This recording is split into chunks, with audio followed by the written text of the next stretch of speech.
I just love to be with kids all day. They call me the school mom. I'm with them at their ball games. I support them on the weekends at their recitals and their dance competitions, and I'm just with them all the time. I just love to be with kids. Good morning, Rebels. Thank you for taking time to visit our school and celebrate this special moment with us. We're grateful to be able to share just a glimpse of the incredible things that are happening here at MES. Before we leave here today, a teacher right here at Mullens Elementary is going to receive this national award. How much will this financial prize be? $25,000.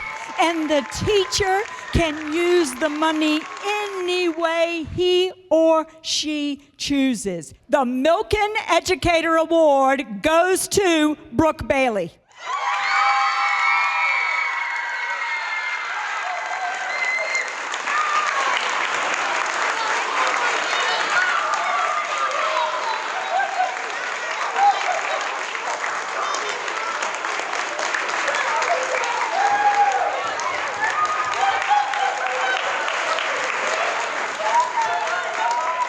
I was in absolute shock.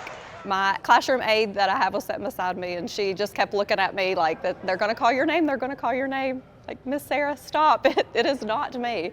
So as soon as my name was called, it was just complete shock, and very much surprised, very much excited, but also shocked. My daughter is in second grade here. I kind of looked at her once I got up here. She was a little bit in shock too. She just does so much to make sure that the students get not only the instruction they need and to challenge them to do well academically, but also to make sure all of their needs are met that allows them to succeed in school.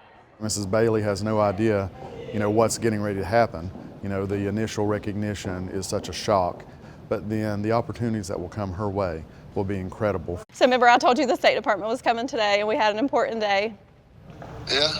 Yeah, it was to give me an award for $25,000 for honoring special educators across the country, and I received the award. The only one in the state of West Virginia, and it comes with a cash prize of $25,000. I'm glad they know you deserve it. Aww. That's awesome. Thank you.